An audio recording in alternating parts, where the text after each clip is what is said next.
Peter Quill साहब, also known as star lord, super hero industry में इनकी image आजकल कुछ बहुत ही खराब चल रही है। कांड ही जो इन्होंने किया था इन्फिनिटी वॉर में। मगर उस इन्फिनिटी वॉर का एक सवाल और है, जहां थॉर के शिप में आने से क्विल के फिजियोलॉजी पे सवाल उठने लगते हैं। वो तो मैं भी हूँ। अरे किसे उल्लू बना रहा है क्विल? मुझे मोटापा चढ़ा है, मसल नहीं। कुछ भी। ये सही कह रहा है, तू मोटा हो गया है। मतलब कि वो इतना ओबीस, चबी और हिंदी में मोटा क्यों हो चुका है। अब देखो, ये बात मैं नहीं कह रहा हूँ, मूवी में रॉकेट और ड्रैक्स ने ये बात बोली थी। और वैसे भी किसी भी शख्स को बॉडी शेम या फैट शेम करना बहुत ही बुरी बात है और करना भी नहीं चाहिए। क्या मैं बदसूरत हूँ? तुम्हें देखकर तो शैतान भी डर जाएगा। मगर जब हमने सबसे पहली बार 2014 की guardians of the Galaxy volume 1 में क्विल को देखा था, तो क्विल पूरा कायदे से कटीले बदन मस्त मगन था। और guardians of the Galaxy volume 2 में भी ठीक ही था, वैसे कोई दिक्कत नहीं थी। मगर 2018 की इन्फिनिटी वॉर आते आते तक ऐसा क्या हो गया कि उसे मसल चढ़ने की जगह मांस चढ़ गया।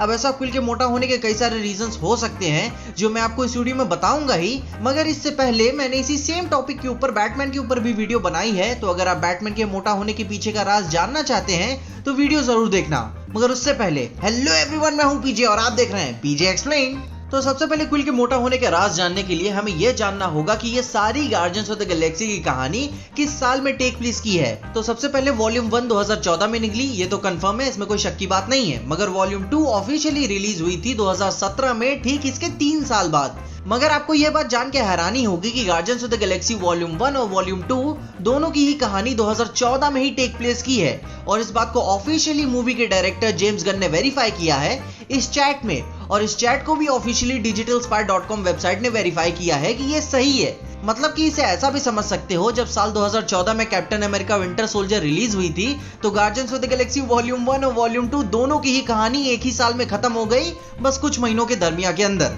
अब सोच रहे होगे कि इस बात का क्विल के मोटा होने से क्या मतलब। बहुत ही बड़ा मतलब है। मतलब कि ये ध्यान दो कि 2014 से 2018 के इन्फिनिटी वॉर तक गार्डियंस ऑफ द गैलेक्सी की पूरी टीम ने कोई भी बड़ी लड़ाई नहीं लड़ी, या फिर कोई लड़ाई ही नहीं लड़ी। हो सकता है कि ये सिर्फ लोगों की मदद कर रहे हो। तो 2014 से 2018 के बीच 4 साल का डिफरेंस है। और इतने सालों में जिस टीम ने कोई भी लड़ाई नहीं लड़ी, तो कुछ ढीला तो आदमी हो ही जाता है। 4 साल का टाइम पीरियड काफी होता है। लोग लॉकडाउन के 3 महीने में फैल गए, ये तो फिर भी 4 साल थे। अब ऐसा थोड़ी ना है, कुछ लोग तो लॉकडाउन में भी अपना वर्कआउट कर रहे थे, फिट हैं। और वैसे भी अपनी इस स्पेस फैमिली के मिलने से पहले क्विल तो अकेला ही होगा, सम सॉर्ट ऑफ। तब अपने फिजिक पे ध्यान दिया जब कोई नहीं था। मगर अब क्या हुआ?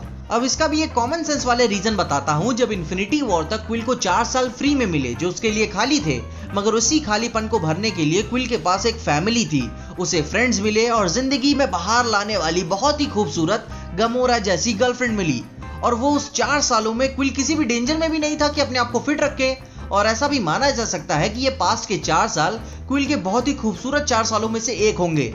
उसके पास ऑलमोस्ट सब कुछ था, बाप को छोड़ के। जब एक कंप्लीट हैप्पी फैमिली हो, आगे का कोई डर ना हो, तब पूरा नहीं थोड़ा तो आदमी मोटा हो ही सकता है। और उसमें कोई बुरी बात भी नहीं है। अब देखो, यह बात भी कई लोग कहेंगे कि क्विल पहले क्यों नहीं मोटा हुआ, अभी ही क्यों? ऐसा कौन सा विल पावर वाला जादू था इसके पास? अब देखो, जादू की बात किए हैं तो इसके बारे में भी बताएंगे। तो गुरु 2014 से पहले क्विल का बाप ईगो मरा नहीं था। तो क्विल के पास अपने बाप की कुछ नहीं तो थोड़ी बहुत तो एबिलिटीज थी ही। और ये भी कह सकते हैं कि as a part of celestial being, मैं क्विल को सेलेस्टियल बीइंग नहीं बोल रहा हूँ, सेलेस्टियल बीइंग का पार्ट बोल रहा हूँ। So as a part of celestial being, कुछ पावर्स तो उसे विरासत में मिली ही है, जो उसे कभी रियलाइज नहीं हुई until unless he met his father. तो क्विल का सेलेस्टियल बीइंग के पार्ट होने का एक फायदा तो ये भी हुआ कि उसकी फिजियोलॉजी आम इंसानों जैसी है ही नहीं। तो ये भी कह सकते हैं कि उन पावर्स की हेल्प से उसकी बॉडी ने भी इतने सालों तक उसे ऐसा फिट रखने के लिए साथ दिया। बट मेन मोटा होने वाला कानाकांडी शुरू हुई जब उसका बाप 2014 में मर गया। नहीं। अब जैसा उसके बाप ने ही कहा कि क्विल इमॉर्टल है और इसकी इमॉर्टेलिटी के साथ साथ उसके पास कुछ पावर्स भी हैं। और जब उसका बाप मर जाएगा तो उसकी यह सारी पावर्स चली जाएंगी।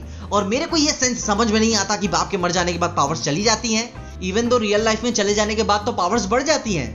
खैर, बहुत ही गंदा जोक था, इसके ऊपर हम बात कभी और करेंगे। मगर यहाँ ईगो यानी क्विल के बायोलॉजिकल फादर के जाने के बाद क्विल की भी सारी पावर्स चली गई, इंक्लूडिंग इमॉर्टेलिटी, जो उसके फिजियोलॉजी और बॉडी फिजिक को मेंटेन रखने में मदद करती आ रही थी सालों से। तो क्विल के बाप के मरने का भी एक रीजन ये भी माना जा सकता है कि क्विल की बॉडी अब नॉर्मल ह्यूमन बींग्स जैसी हो चुकी है। अब उसे संसार की हर एक चीजों से खतरा है और वो वर्नेबल हो चुका है, इंक्लूडिंग खाना ऑल्सो, क्योंकि अब वो ह्यूमन है, खाएगा नहीं तो बढ़ेगा कैसे। अब देखो, हमेशा खाने की बात कर रहा हूँ तो हमेशा खाने की बात थोड़ी ना होती है कि इंसान मोटा हो जाए। और भी कारण होते हैं, जैसे कि एक तो माइल्ड डिप्रेशन, क्योंकि भाई 2014 में क्विल के 2 बाप मरे थे, एक तो उसका बाप था और दूसरा डैडी। और कहीं ना कहीं क्विल को दोनों का दुख था, भले ही उसका बायोलॉजिकल फादर हरामी निकला मगर बाप था यार। ऊपर से योंडू को भी वो दिल से चाहने लगा था। अब कमीना तो योंडू भी था मगर अच्छा बंदा था। तो हम ये भी मान सकते हैं कि क्विल को दोनों फादर्स के जाने का गम था, साथ ही में उसके पास उसकी कुछ माँ की भी यादें थी जो उसे कहीं ना कहीं चुभन दे रही होंगी कि अब तो माँ बाप दोनों नहीं रहे। तो ये भी एक रीजन हो क्या सकता है, रीजन है कि क्विल का वेट बढ़ा। मगर ध्यान देना, मैं इस बात को शुरू में ही बोला था कि माइल्ड डिप्रेशन। अब ऐसा क्यों? क्योंकि उसके पास बाद में उसे इमोशनल सपोर्ट देने के लिए उसकी एक नई फैमिली थी। मगर फिर भी ये कई सारे रीजंस में से एक रीजन ये भी है। अब इसके अलावा अपने पीटर क्विल के एक्टर क्रिस प्रैट की भी रियल लाइफ से एक लिंक हम जोड़ते हैं कि इन्फिनिटी वॉर में क्विल इतना मोटा क्यों हुआ। क्योंकि कितनी भी देश दुनिया ब्रह्मांड गांड की बातें कर लो, पोर्ट्रे तो इन्हें को करना है। For real as an actor इन्होंने वेट गेन क्यों किया? यहाँ तक कि एंड गेम के लिए क्रिस हेम्सवर्थ ने वेट गेन नहीं किया था। क्रिस प्रैट किस खेत के मेथड एक्टर है भाई। मगर जहां बात रही ये सब मजाक की, उससे हट के भी इनकी कुछ पर्सनल प्रॉब्लम्स भी थी। 2018 में इन्होंने अपनी वाइफ से डाइवोर्स ले लिया था जो एना फैरिस थी, और सबसे मेन बात, इनके पास 2 बच्चे भी थे।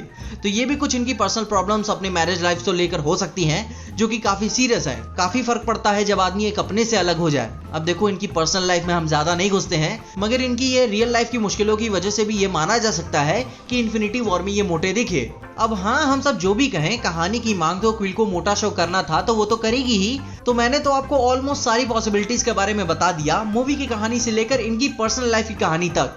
अब आप क्या मानना चाहते हैं कमेंट्स उसके बारे में मुझे जरूर बताएं, क्योंकि इतनी सारी बकचोदी में से कोई ना कोई बकचोदी तो लग ही जाएगी, या फिर सारी ही लग जाए, हु नोज। कमेंट्स उसके बारे में बताना जरूर कि आप किस रीजन को सही मानते हैं, या फिर आपका भी कोई रीजन है कि क्विल मोटा क्यों हो गया इन्फिनिटी वॉर में, तो वो भी बताना कमेंट्स में। इसके अलावा अगर आपको इस वीडियो में देखे कुछ भी अच्छा लगा, खुशी हुई या मजा आया तो लाइक मार दो इस वीडियो को। इस चैनल पर नए आ गए हो कहीं से भी तो सब्सक्राइब तो मार ही देना इस चैनल को। अगर आपको वीडियो ज्यादा ही अच्छी लग गई तो अपने दोस्तों शेयर कर देना। मेरे इंस्टाग्राम और ट्विटर हैंडल्स आपको नीचे ही डिस्क्रिप्शन में मिल जाएंगे। और देखते रहिए पीजे एक्सप्लेन।